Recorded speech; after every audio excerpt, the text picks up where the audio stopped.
Well, guys, we certainly have a lot to talk about, but the first thing I wanted to do was just do some quick first impressions of what I saw at the Destiny 2 gameplay reveal, and some impressions of what I got to play, and all that. So first off, if you were expecting some huge, sweeping gameplay and gunplay changes, don't expect them. Destiny 2 is still very much Destiny. Gunplay feels barely touched in terms of just shooting guns. It is still the Destiny that you know now. I don't think the gunplay really needed changing at all. It was one of the best parts of the game already. Now, I'm willing to bet a lot of you know about the primary special heavy weapon situation now, but if you don't, it is now primary energy power weapons. Primary and energy weapons are basically all of the primary weapons from Destiny 1, with submachine guns added into the game, in, I believe, mainly the energy slot, with sidearms also being in the energy slot. Snipers, shotguns, and fusion rifles are all now in the power weapon slot, aka the heavy slot. This didn't really feel too bad, and it never felt like it didn't make sense. I'm willing to bet the damage was adjusted for those weapons for the heavy slot as well, or the power slot. So it's basically like you have two primary weapons and then, well, a power weapon of your choice. A lot of options now. Not to mention you have grenade launchers in the power slot too, along with rocket launchers. Subclasses were modified a bit. For example, Striker Titan's super is still Fist of Havoc, but now it's Fists of Havoc, where it is now a roaming super where you can do a regular Fist of Havoc multiple times or do a shoulder charge, sun charge-like attack with your roaming super.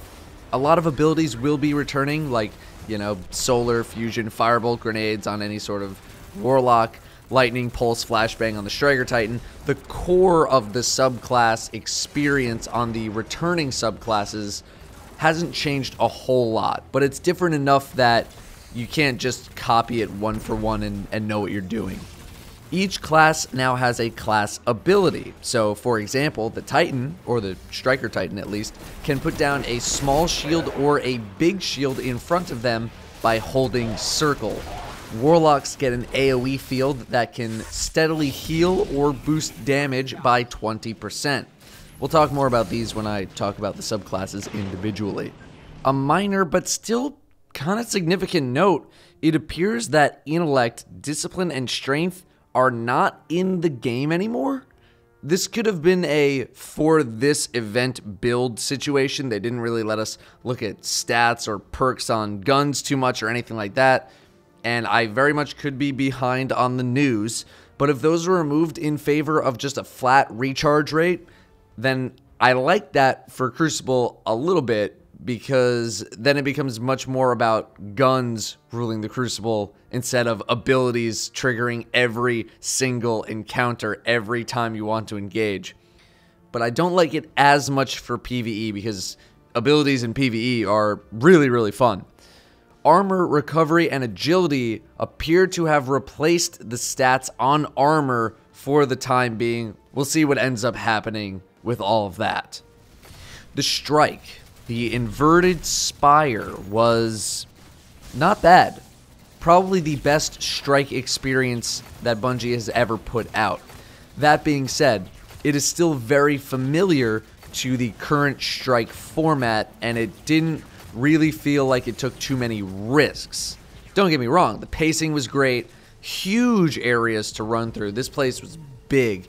Each section had a little designated activity within it, whether it was platforming, killing a lot of dudes, holding down a point while getting run down by war beasts, dodging a giant drill while killing more dudes. A lot of different stuff, and it just feels like an improved experience. But it still is a strike. It's still that Destiny strike formula and format that you know. The boss at the end felt like a strike boss from the Taken King days, where it's not really too mechanic heavy, but there's still some stuff you definitely gotta look out for, and compared to something like anything in year one is a large improvement. We'll talk about the strike in another video soon. I was not allowed to record the campaign mission, but it was the same as it was during the live stream, so whatever you guys saw is basically what I got to play and experience. Again, still feels like Destiny, just improved. If all of the missions are as cool as the first mission was, which was actually stopped short of either more gameplay or a cutscene, then I think we're in for a pretty good time with the story. Then there's the PvP. Now, the mode we played, called Countdown, is basically Destiny's take on insert your shooter game here, plant the bomb, defuse the bomb game mode, where it's 4v4. All modes are 4v4 now, by the way. You alternate sides every round, so first round defend, next round attack, back and forth. You get 4 revives per round, and power ammo spawns 30 seconds in. Power ammo only drops for one person, the person who pulled it, and the game tells you where it was pulled, who pulled it, and for what gun, which I think is pretty cool. Callouts are all displayed by the minimap, also cool. The game mode itself is a bit slower than something like Rift or Control because of the nature of it, but PvP itself has been slowed down. Things like Titan skating have basically been removed from the game, Warlock skating. Movement is basically back to like almost launch Destiny where we didn't know about all that stuff. Guns all do less damage. I think we still basically have the same amount of health as Destiny 1, but it felt like we have more shields as opposed to health this time around. Sticky grenades still exist, but they do not one-shot anymore, at least in the build that we played. Hand cannons, for example, their damage was lower. Every weapon's damage was lower. Hand cannons take 1 or 2 extra shots than normal to kill now. Pulse rifle damage on a higher rate of fire one like Hawksaw, down quite a few percentage points. Everyone takes quite a bit longer to kill now, but supers are still one-shots. That seems like it would make trying to kill roaming supers a huge pain, but energy weapons that have matching elements to the subclass that you're killing deal more damage. So if a Dawn Blade is coming your way and you have a solar energy weapon, you're going to stand a much better chance of killing them, which introduced some interesting counterplay. I think a lot of people are going to take this one of two ways. You're either going to love it or you're going to hate it. I personally like 4v4. I think I do pretty well in it, and I didn't mind the slower kill times. It just took a little more getting used to. The game mode itself is inherently slower than other modes, so it's kind of tough to judge how fast the game will actually be in other modes of play. Removal of Titan skating and Warlock skating and whatever other fast movement speed stuff exists, as much as people might hate that, it probably needed to happen to sort of balance out the Crucible again. I'm more than willing to bet that Bungie didn't exactly plan for the Crucible to be that fast in terms of movement, and I feel like that might have screwed up the pace of play a lot more than they were intending. I think the only reason I didn't enjoy some stuff was simply because of team balancing. That's really about it, which is, you know, something that can be solved in-game. That being said, the mode can snowball pretty hard if one team starts getting supers and stuff like that. Finally, there's PC. We did not get to record on PC at all, but oh my lord was it smooth. Oh, so smooth, so nice. It was night and day difference compared to console, which is locked at 30 FPS, but on a PS4 Pro in 4K still looks gorgeous. The game is beautiful regardless of console. Everything looks so much nicer on everything.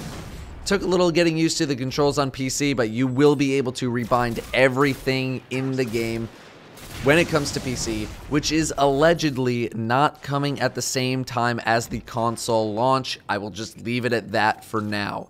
We played on PCs using a 1080 Ti graphics card running at 4K at, I think the event was 60 FPS, but the game itself will be uncapped frame rate, and I never saw a single issue. That being said, you probably are not going to need a 1080 Ti to run this game very well, but when you do have those maximum specs, oh my god, it plays very nice.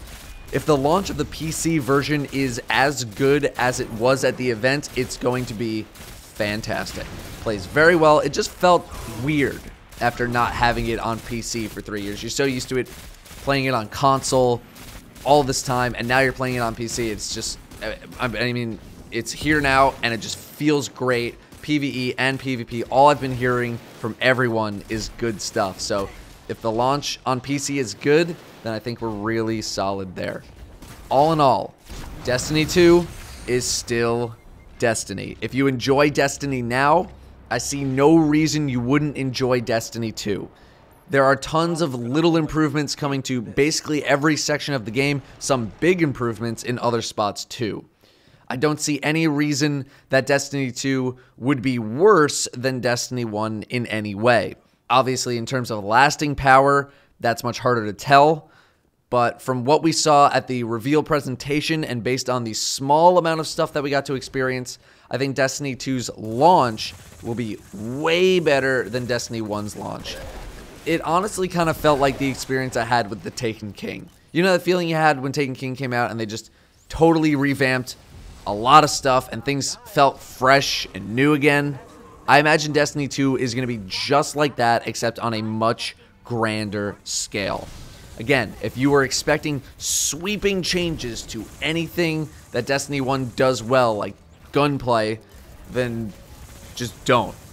But little changes here and there to the gunplay, sure. Subclasses, sure. Overall, it just feels like a general big improvement to the Destiny experience. At least based off of what we saw in the reveal presentation and the very limited amount of stuff that I got to play at the event. Those are my first impressions. I'm going to try to not bog you guys down in too many videos.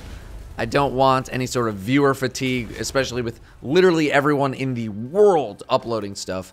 But at the same time, I do want to crank out as much as I can for y'all in a timely manner. So look out for videos. Thank you guys for watching. I'll see you next time.